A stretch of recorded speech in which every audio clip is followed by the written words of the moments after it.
الحمد للہ وکفا والصلاة والسلام علی من لا نبی بعدہ وعلى آلہ واصحابہ الذین اوفوا عہدہ الذین هم خلاصة العرب العرباء وخیر الخلائق بعد الانبیاء اما بعد فاعوذ باللہ من الشیطان الرجیم بسم اللہ الرحمن الرحیم انا انزلناه فی لیلۃ القدر وما ادراک ما لیلۃ القدر لیلۃ القدر خیر من الف شہر تنزل الملائکۃ والروح فیہا بإذن ربہم من کل امر سلام ہی حتی مطلع الفجر قال النبی صلی اللہ علیہ وسلم تحروا لیلۃ القدر فی الوتر من العشر الاواخر صدق اللہ العظیم وصدق رسولہ النبی الأمی الکریم ونحن على ذلك لمن الشاہدین والشاکرین والحمد للہ رب العالمین۔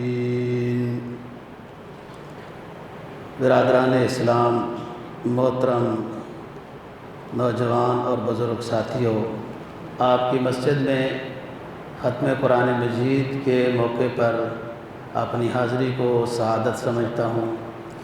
آپ حضرات کے ساتھ قرآن مجید کے ختم پر دعا کی سعادت حاصل کرنے کے لیے حاضری ہوئی ہے، اور ماشاءاللہ پڑوس ہونے کے ساتھ ایک تعلق شروع سے ہی رہا ہے۔ انصاری صاحب کے زمانے میں، اس سے پہلے جو محترم ایک امام صاحب ہوتے تھے، صبح ماشاءاللہ وہ تلاوت کرتے ہوئے بلیو ایریا میں ماشاءاللہ جگمگاتے چلتے نظر آتے تھے۔ اللہ مغفرت فرمائے ان کی۔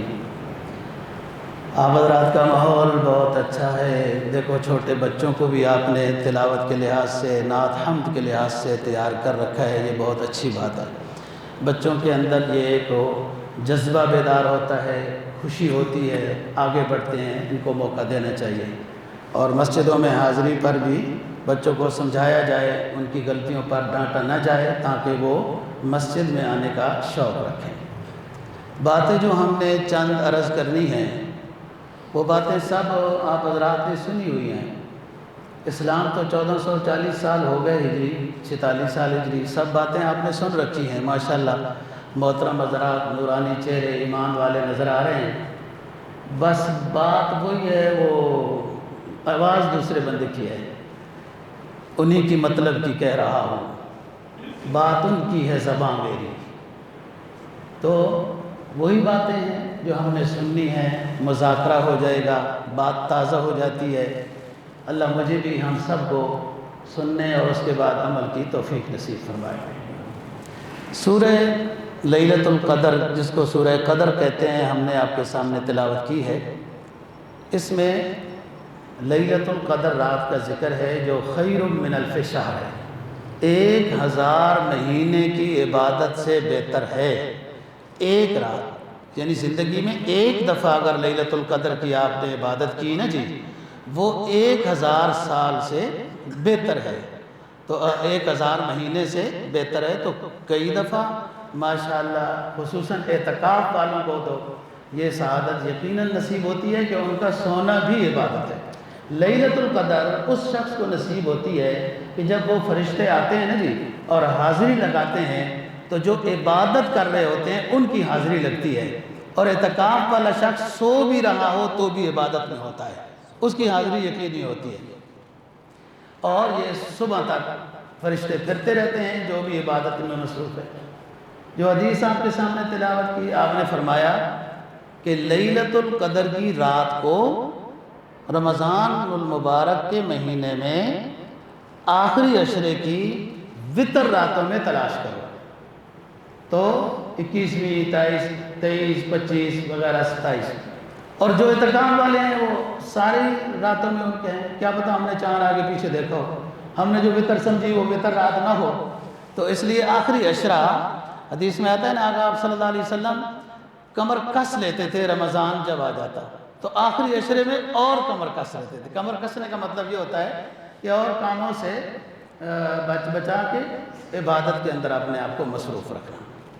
مزید یہ کچھ عبادات ایسی ہیں کہ جو آخرت میں اللہ تعالیٰ کے سامنے اس بندے کو جو عبادت کرنے والا ہے اس کو چھڑانے کی کوشش کریں گی، بحث کریں گی، مجادلہ کریں گی۔ کچھ عبادات ایسی ہیں، ان میں ایک قرآن مجید ہے، رمضان کے روزے ہیں، امانت داری ہے، صلہ رحمی ہے، قرآن کی تلاوت ہے، بعض رات میں سورہ ملک ہے اور صورتیں لکھی ہیں۔ تو یہ جو دن اور گھڑیاں گزر رہی ہیں دوستو، یہ بڑی قیمتی ہیں اور نہ ختم ہونے والی زندگی کے لیے بہت بڑا سرمایہ ہے۔ یہ تو چھوٹی سی زندگی ہے، پتہ نہیں چلتا بندہ جناب بھرتی ہوتا ہے، بڑی دعائیں کر کر کے نوکری مل گئی اور پتہ نہیں چلا ریٹائر بھی ہو گیا جی۔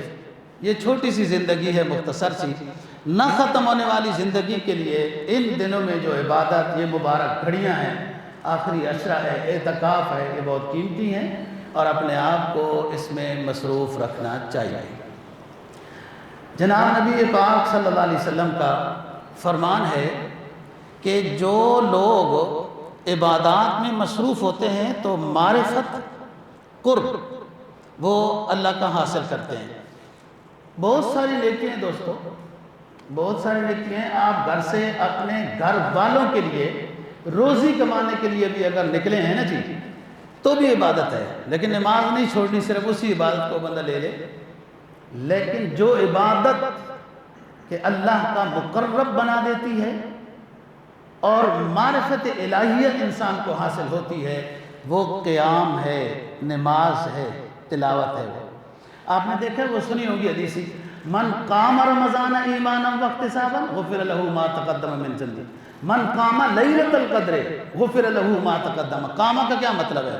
قیام، نماز، رکوع، سجود، اس میں انسان مقرب الی اللہ ہوتا ہے۔ اور آپ کو پتہ ہے سب سے زیادہ قریب جو عبادت اللہ کے کرتی ہے وہ سجدہ ہے، اور سجدہ کب ہوتا ہے؟ جب نماز ہوتی ہے۔ تو بات یہ ہے دوستو، ماشاءاللہ قرآن مجید سنا گیا، سنایا گیا، روزے رکھے جا رہے ہیں، رات کی عبادات ہو رہی ہیں، اس میں اخلاص کامل ہو، ذرہ برابر بھی درمیان میں کوئی اور نقطہ نہیں آنا چاہیے، ریاکاری کا یا کچھ اور شہرت کا۔ یہ بڑی اونچی چیز ہے، اور علماء نے لکھا ہے کہ جائزہ لیتے رہنا چاہیے۔ جب بھی عبادت کرنی ہے پہلے نیت اچھی کرنی ہے نا جی، دوران عبادت بھی نیت اچھی کرنی ہے کہ نیت کو دیکھتے رہنا ہے کہ گڑبڑ تو نہیں ہو گئی، درمیان میں بھی کہیں ریاکاری یا کوئی شیطان نے حملہ نہ کر دیا ہو۔ دوستو حضرت ابو ذر غفاری رضی اللہ تعالیٰ عنہ مشہور صحابی ہیں، درویش صحابی ہیں، بڑی تاریخ ہے ان کی۔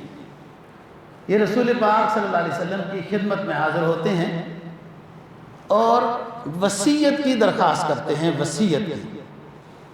اور وصیت جو ہوتی ہے نا حضرت، یہ عام حکم سے اس پر عمل کرنا زیادہ اہتمام کے ساتھ ہوتا ہے، اس لیے جب دنیا چھوڑ رہا ہو نا بندہ، اس وقت بھی وہ وصیت کرتا ہے۔ تو رسول پاک صلی اللہ علیہ وسلم کی خدمت میں حاضر ہوئے، عرض کیا کہ حضور وصیت کیجیے۔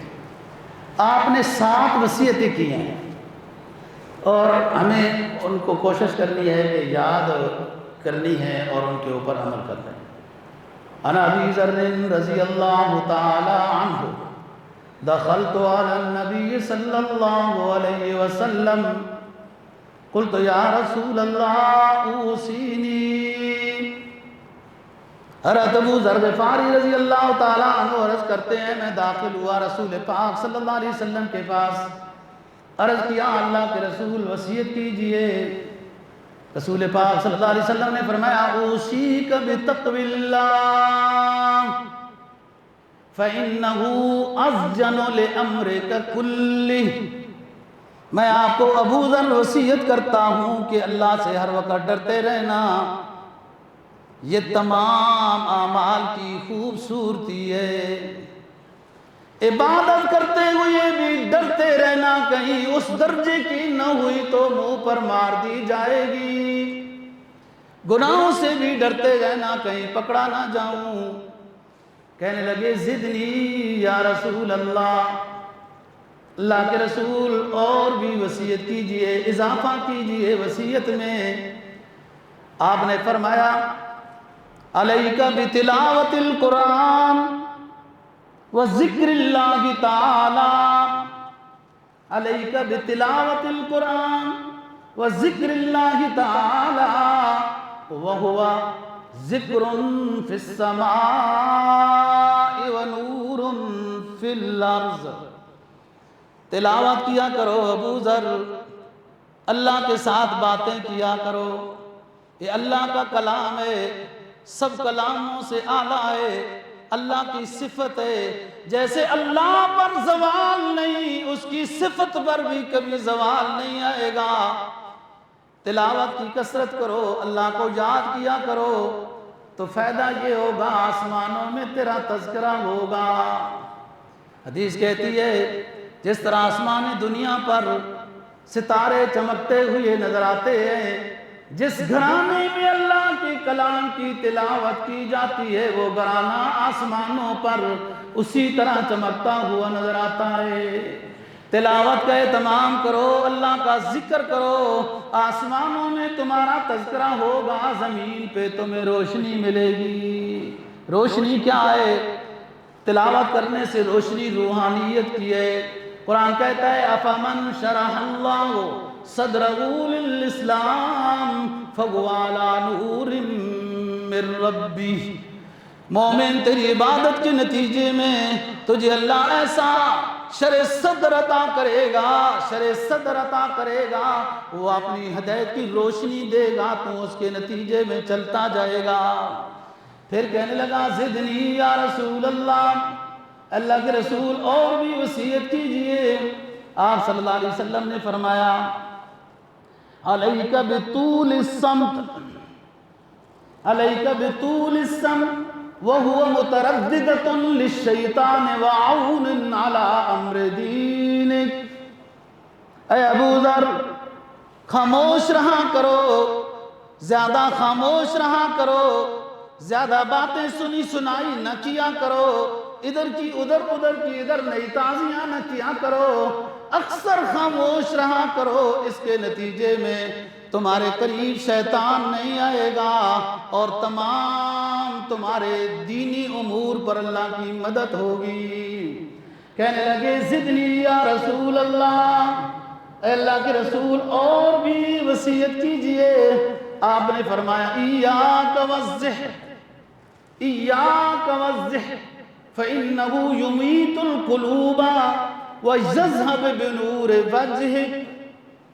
اے ابو ذر ہنسا نہ کرو، فَلْيَضْحَكُوا قَلِيلًا وَلْيَبْكُوا كَثِيرًا پر عمل کیا کرو۔ ہنستے کس بات پر ہو؟ تمہیں جنت الاٹ ہو گئی ہے، اللہ اور رسول تم سے راضی ہو گیا ہے، کشمیر آزاد کر چکے ہو، فلسطین کی ماں کی بہنوں کی سسکیاں کا تم مداوع کر چکے ہو، اسلام کا نافذ نظام کر چکے ہو، ہنستے کیوں ہو؟ خوشیاں کیا ہے؟ ایاک والضحک، ہنسنے سے ابو ذر بچا کرو، اس لیے کہ ہنسنا زیادہ قلوب کو مردہ کر دیتا ہے اور چہرے کے نور کو رخصت کر دیتا ہے۔ سرکار دو جہاں صلی اللہ علیہ وسلم کی سیرت میں آتا ہے آپ کبھی اونچے کہکاں لگا کے ہنسے نہیں ہیں، تبسم کیا، کبھی ثناء لیا، سامنے والے چندان نظر آئے، کبھی تھوڑے زیادہ نظر آئے۔ مومن کی شان یہ ہے وہ متفکر فی الکائنات ہو، اپنے اللہ کی قدرت کے نظاموں میں غور و فکر میں ہو، آخرت اور اللہ کی رضا کے حصول میں اسی وقت ان کے ہم خزن میں ہو۔ مومن کی شان یہ ہے۔ کہنے لگے ابو ذر اللہ کے رسول بڑی پیاری باتیں ہو رہی ہیں، میرا دل چاہتا ہے اور بھی وصیت کیجئے۔ تو آپ نے فرمایا لا قل الحق وإن كان مرا، حق بات کہا کرو حق بات کہنا بھی مشکل ہوتی ہے، حق سننا بھی مشکل ہوتا ہے، حق کہنا بھی کڑوا ہے، حق سننا بھی کڑوا ہے، لیکن ظاہری جسم کو بھی فائدہ دینے والی دوائی کڑوی ہی ہوتی ہے، روحانیت کو بھی فائدہ دینے والی دوائی کڑوی ہی ہوتی ہے۔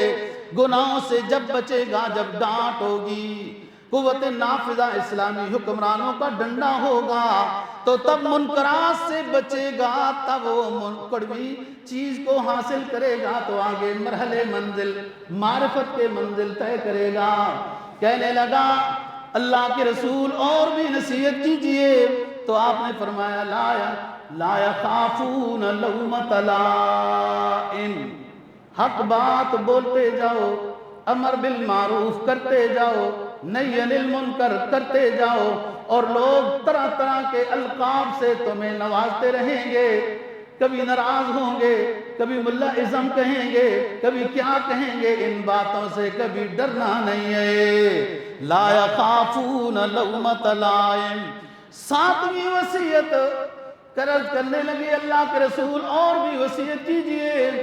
ساتویں وصیت ہے دوستو، ذرا خیال سے سننا، لِیَحْجُزَکَ عَنِ النَّاسِ مَا تَعْلَمُ مِن نَفْسِکَ، ہر وہ بات بھی ابو ذر اپنے منہ سے نہ کہنا جو اپنے بارے میں لوگ کہیں تو تمہیں بری لگتی ہے۔ لوگ تیری غیبت کریں تجھے برا لگتا ہے، لوگ تیرے پر تہمت لگائیں تجھے برا لگتا ہے، لوگ تیرے بارے میں پروپگنڈا کریں برا تو تجھے برا لگتا ہے، تو یہی باتیں دوسرے بھائیوں کے بارے میں بھی نہ کہنا۔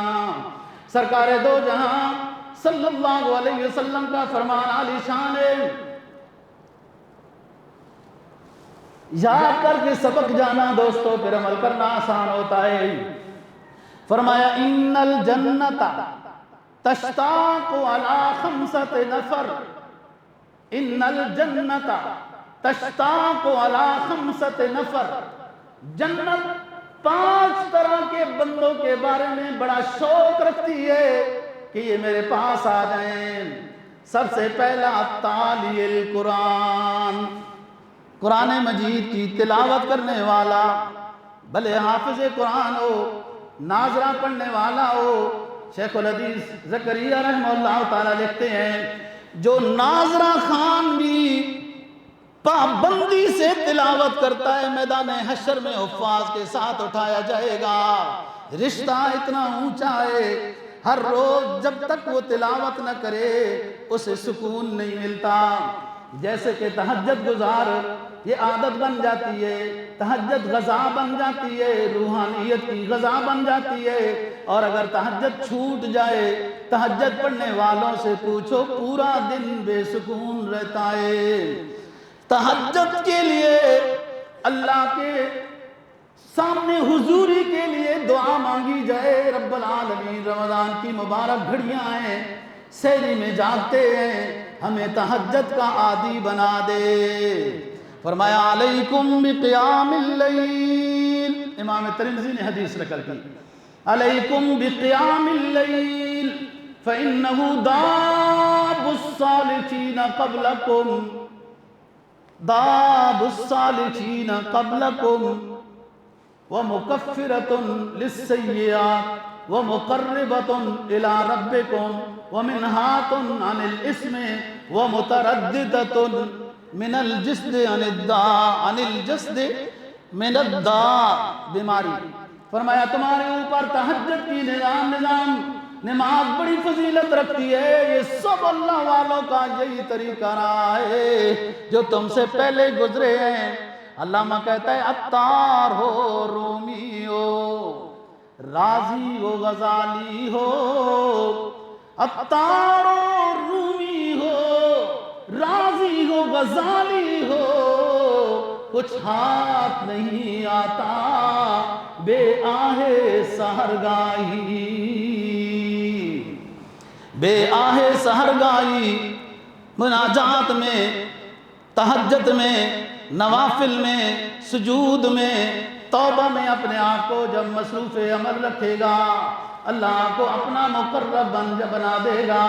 علامہ کہتا ہے نہ اٹھا پھر کوئی رومی، جم کی لال ہزاروں سے وہی آب و گلیراں، وہی تبریز ہے ساقی، نہ اٹھا پھر کوئی رومی، جم کے لال ہزاروں سے وہی آب و گلیراں، وہی تبریز ہے ساقی، وہی رب العالمین، وہی اس کی رحمتیں، وہی آسمان و زمین، وہی قرآن و حدیث کی تعلیم، وہی ایران، وہی تبریز۔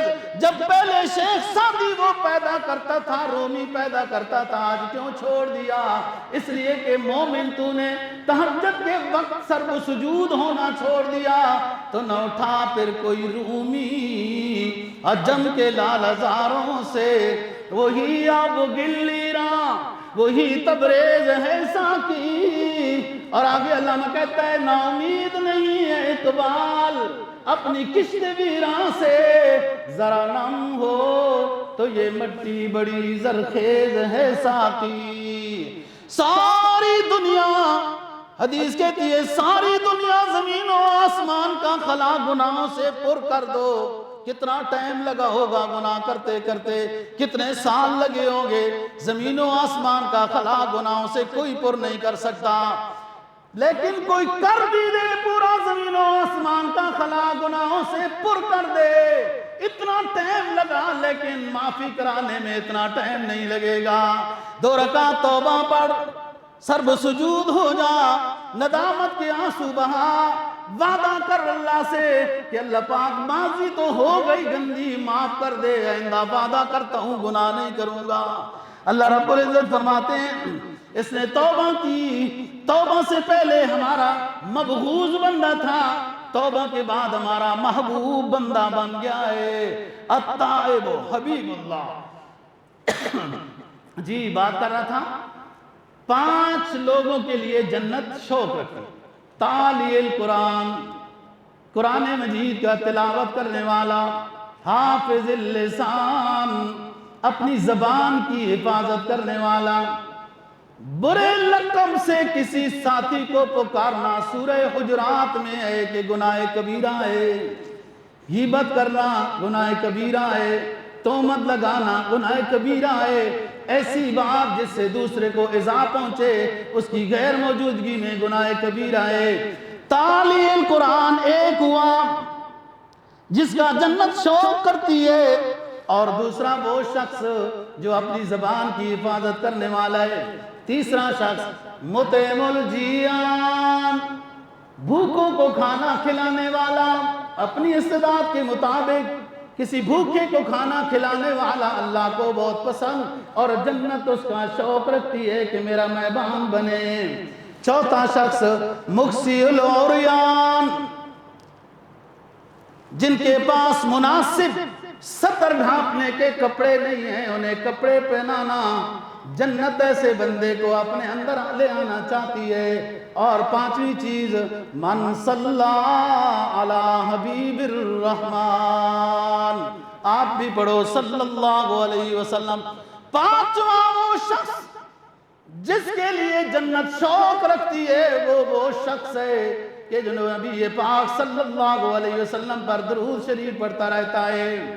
وہ حدیث جس میں آپ نے فرمایا جس کو رمضان ملا اور اپنی مغفرت نہیں کرا سکا برباد ہوا، جس کو والدین ملے ان کو راضی نہیں کر سکا، فرما برداری نہیں کی، ان سے دعا نہیں لی، برباد ہو، اور جس کے سامنے میرا نام آئے محمد صلی اللہ علیہ وسلم اور وہ درود نہ پڑے تو برباد ہو جائے۔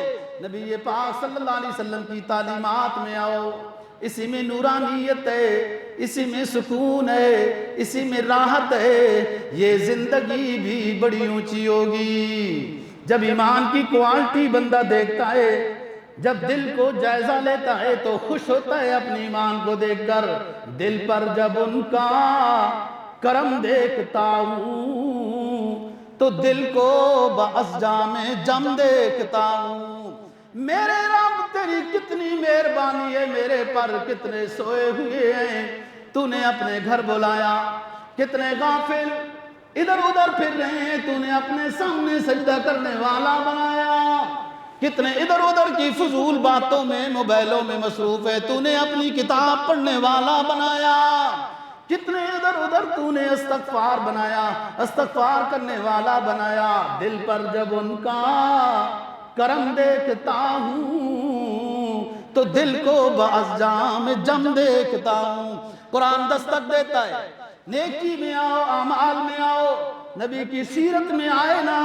حضرات صحابہ رضی اللہ تعالیٰ عنہ پہلے تو کتنے سخت تھے، ناراض تھے، مقابلہ کرتے تھے، جب نبی کی بات سمجھ میں آئی تو اتنی سمجھی کہ قوم کے ہادی اور رہبر و رہنما بن گئے۔ قرآن کہتا ہے میرے صحابہ، نبی پاک صلی اللہ علیہ وسلم کی جماعت جب وہ قرآن سنتی ہے تو خوش ہوتی ہے۔ اذا تلیت علیہم آیاتہ زادتہم ایمانا وعلی ربہم یتوکلون۔ نواں پارہ جب نبی کی جماعت کے سامنے قرآن کی تلاوت کی جاتی ہے تو خوش ہوتے ہیں، سبحان اللہ ہمارے ایمانوں میں اضافہ ہو گیا۔ الذین یقیمون الصلاۃ ومما رزقناہم ینفقون۔ یہ نبی کی مبارک جماعت جس کو نبی نے تیار کیا، نمازوں کے پابند، زکوٰۃ کے پابند، دعوت کے پابند۔ قرآن کہتا ہے کنتم خیر امہ اخرجت للناس تأمرون بالمعروف وتنہون عن المنکر۔ کنتم یہ مخاطب کا صیغہ ہے، سب سے پہلے مخاطب حضرات صحابہ رضی اللہ تعالیٰ عنہ میں۔ اللہ پاک فرماتا ہے اے میرے نبی کی جماعت تم کتنے مبارک ہو، خود اسلام سیکھا اور دوسروں کو سکھانے کے لیے نکل۔ طبعاً پھر ہم بھی اس میں داخل ہیں، جتنا جس نے اسلام سیکھا اتنا دوسرے کو سکھانا ضروری ہے، اسی طریقے سے اسلام چلاتا رہا۔ علامہ کہتا ہے درفشانی نے تیری قطروں کو دریا کر دیا۔ اے نبی تیرے کتنے قیمتی بول تھے، تیرے کتنے قیمتی موتی تھے کہ جن جاہلوں پر یہ تیرے قیمتی بول آئے تو قوم کے ہادی بن گئے۔ درفشانی نے تیری قطروں کو دریا کر دیا، دل کو روشن کر دیا، آنکھوں کو بینا کر دیا۔ جو خود نہ تھے راہ پہ وہ عالم کے ہادی بن گئے۔ وہ کیا نظر تھی، وہ کیا نظر تھی، وہ کیا استاد تھے، وہ کیا شاگرد تھے، وہ کیا نظر تھی جس نے مردوں کو مسیحا کر دیا۔ دیکھو حضرات صحابہ رضی اللہ عنہ بھوک سے پریشان نہیں ہوئے، پتھر باندھے، طرح طرح کے دنیا میں سفر کیے، اللہ نے وہ مقام بخشا۔ حضرات صحابہ رضی اللہ عنہ کا بار بار قرآن میں ذکر آیا، رضی اللہ عنہ ورضوا عنہ کلا وعد اللہ الحسنى۔ یہ سارے میرے نبی کی پیاری جماعت سارے جنتی ہیں۔ اس درجے کا ان کا ایمان ہوا کہ خط لکھتے ہیں تو دریائے نیل مانتا ہے، دریا کو حکم دیتے ہیں کہ روڈ بن جا، دریائے دجلہ روڈ بن جاتا ہے۔ سعد بن ابی وقاص رضی اللہ عنہ نے کہا، جب کہاں آنکھوں کے بجھ جاؤ، آنکھ بجھ جاتی ہے، زلزلہ آئے تو عمر زمین پر زور سے پاؤں مارے تو زلزلہ رک جائے۔ یہ وہ لوگ تھے جو مبارک بنے۔ کیسے مبارک بنے کہ نبی پاک صلی اللہ علیہ وسلم کی تعلیمات میں آئے۔ آخری بات کرتے ہیں حافظ قرآن کے لیے کیا اعزاز ہوگا۔ فرمایا میدان حشر ہوگا، ساری دنیا نفس نفسی کے عالم میں ہوگی، لا تزر وازرۃ وزر اخری کا ماحول ہوگا، ہر کوئی اپنے غم و حزن میں ڈوبا ہوا ہوگا۔ اولیاء کہاں، صلحاء کہاں، فقہاء اولیاء کہاں، وہاں تو سارے انبیاء علیہ السلام بھی پریشان ہوں گے۔ لوگ جائیں گے ان کے پاس، سارے پتہ بتائیں گے، ہم نہیں سفارش کریں گے، جاؤ امام الانبیاء صلی اللہ علیہ وسلم کی خدمت میں جاؤ، شان میں جس کے نہیں ہے کوئی ثانی وہ رسول، غلبانوں کو عطا کی جس نے حکمرانی وہ رسول، اس امام الانبیاء کے پاس جاؤ۔ غم و حزن کا عالم ہوگا، یوم یفر المرء من اخیہ و امہ، دوست سے، اولاد باپ سے بھاگنے والا ہوگا۔ لا تزر وازرۃ وزر اخری کا ماحول ہوگا، ہر کوئی غم و حزن میں ڈوبا ہوا ہوگا، پسینے میں ہوگا، پریشان ہوگا۔ ایک جماعت آئے گی، بڑی مبارک چہرے والوں، نورانی چہرے والوں کی جماعت ہوگی۔ قرآن حدیث کہتی ہے ایک ندا لگے گی، یقال لصاحب القرآن اقرا ورتقِ رتل کما کنت ترتل فی الدنیا فإن منزلک عند آخر آیت تقرؤها۔ وہ نورانی جماعت جو سامنے آئی اس عالم میں کہ سارے ڈوبے ہوئے ہیں اپنے غموں میں، کہا جائے گا حافظ قرآن، قرآن کی تلاوت کرتے جاؤ، یہ جنت کے درجات عبور کرتے جاؤ، جہاں تم والناس کہو گے وہاں جنت میں تمہارا مقام ہوگا۔ حافظ قرآن کے والدین کو کیا ملے گا؟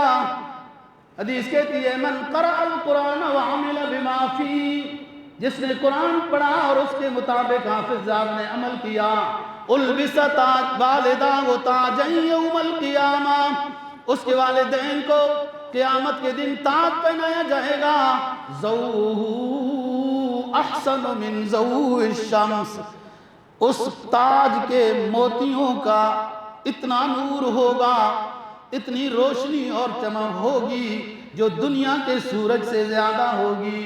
لو کانت فی بیوتکم، اگر یہ دنیا کا سورج تمہارے گھروں میں آئے تو کتنا روشن ہوگا، وہ دور سے اتنا روشن نظر آتا ہے۔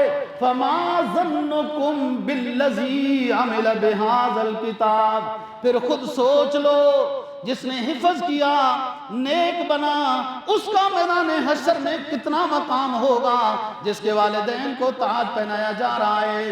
حافظ قرآن اپنی اولاد کو بناؤ، خود بھی جنت کا تاج پہنو، بے شک اس کے بعد انجینئر بناؤ، وزیر اعظم بناؤ۔ حافظ قرآن عمل والا ہونا چاہیے، اور حافظ قرآن اپنے خاندان کو بھی محروم نہیں کرے گا۔ حدیث کہتی ہے من قرأ القرآن فاستظہر، جس نے قرآن حفظ کیا اور خوب یاد کیا، من احل حلال وحرم حرام ادخلہ اللہ الجنہ، حافظ قرآن کو سب سے پہلے جنت میں داخل کیا جائے گا۔ وشفعہ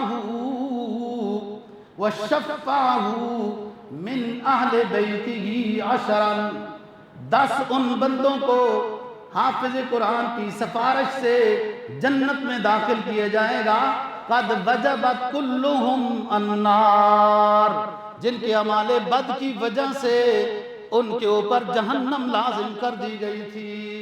دوستو، دین میں سب کچھ اللہ نے راحت و سکون رکھا ہے۔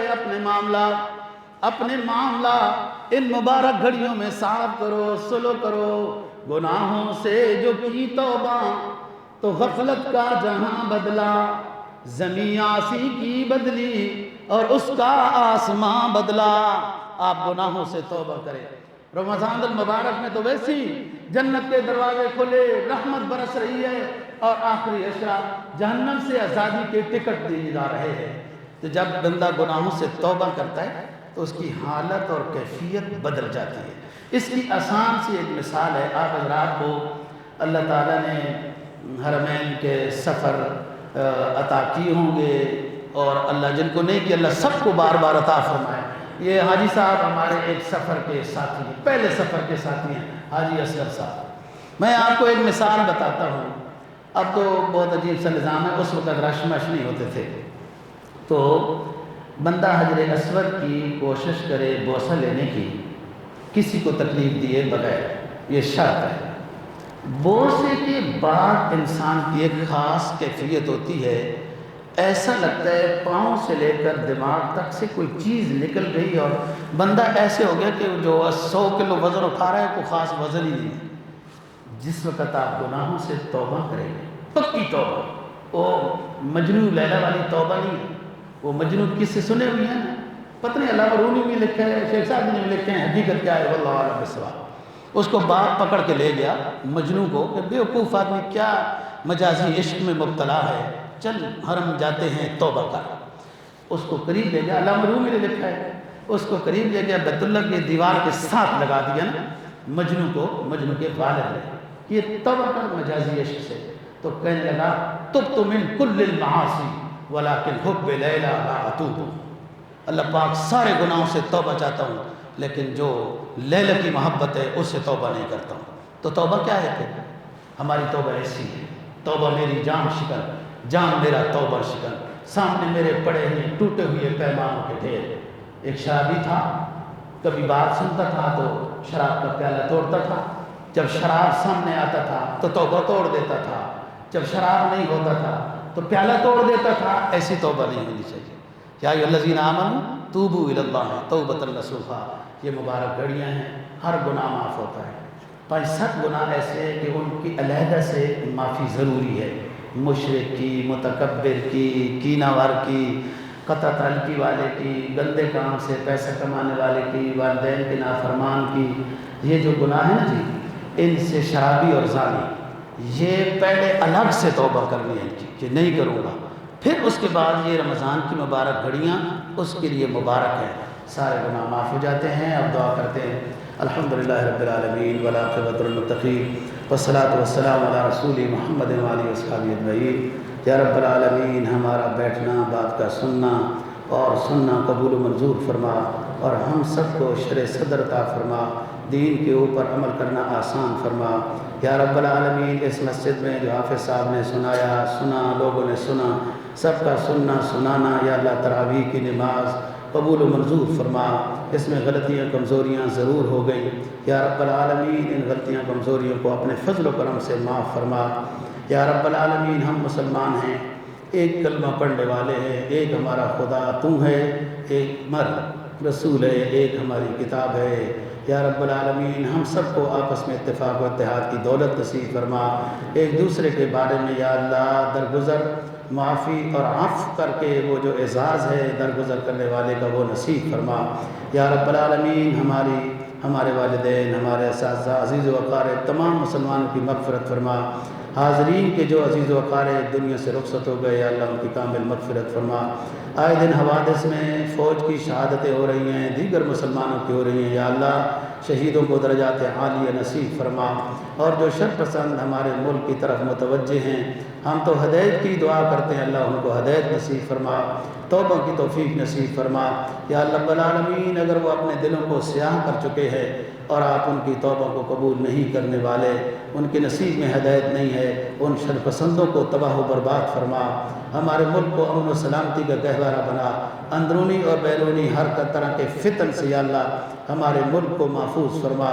یا رب العالمین جو ہم نے روزے رکھے، تلاوتیں کی، ذکر و اذکار، تسبیحات، توبہ، نوافل، صلاۃ و تسبیح، صدقہ، خیرات، زکوٰۃ دیے، یا اللہ اپنے فضل و کرم سے ان تمام عبادات کو قبول و منظور فرما. یا اللہ ہماری عبادتیں اس درجے کے نہیں ہیں جو آپ کے سامنے پیش کر سکیں، بس ایک ظاہری صورت تھی عبادت کی. جیسے آپ کے اور بہت ہمارے اوپر فضل ہے، ایسے ہی فضل و کرم سے ہماری عبادات کو قبول و منظور فرما. جو چند دن رہ گئے یا اللہ ہمیں پورا وقت عبادت میں دینے کی توفیق دے. تلاوات، رات کا قیام، ذکر و اذکار، تسبیحات، صحیح معنی میں روزے رکھنے کی، رات کی عبادت کی توفیق نصیب فرما. یا رب العالمین، یا رب العالمین اپنے فضل و کرم سے جو پریشان حال لوگ ہیں ان کی پریشانی کو دور فرما، جو قرضوں میں پھنسے ہیں ان کی غیبی مدد فرما، جو بے اولاد ہیں ان کو نیک صالح اولاد نصیب فرما، جن کی اولاد جوان ہے یا رب العالمین بہترین رشتوں کا انتخاب فرما، جو بے روزگار ہیں ان کو رزق حلال کے وافر روزگار نصیب فرما. یا رب العالمین جن کی اولاد ہے والدین کے لحاظ سے، ملک کے لحاظ سے، پڑوس کے لحاظ سے، ہر ساتھی کے لحاظ سے خیر ہی خیر رکھ دے. یا اللہ پڑوسی کے لحاظ سے نوجوان خدمت کریں، والدین کی خدمت کریں اور عزیز و اقارب کی خدمت کریں. یا رب العالمین اپنے فضل و کرم سے ہماری مغفرت فرما، ہم پر رحم فرما. آخری عشرہ چل رہا ہے، جہنم سے آزادی عطا فرما. یا رب العالمین جہنم سے آزادی نصیب فرما. یا اللہ اسلام سمجھنے اور اس پر عمل کی توفیق نصیب فرما. وصلی اللہ تعالی علی خیر خلقہ محمد وآلہ واصحابہ اجمعین برحمتک.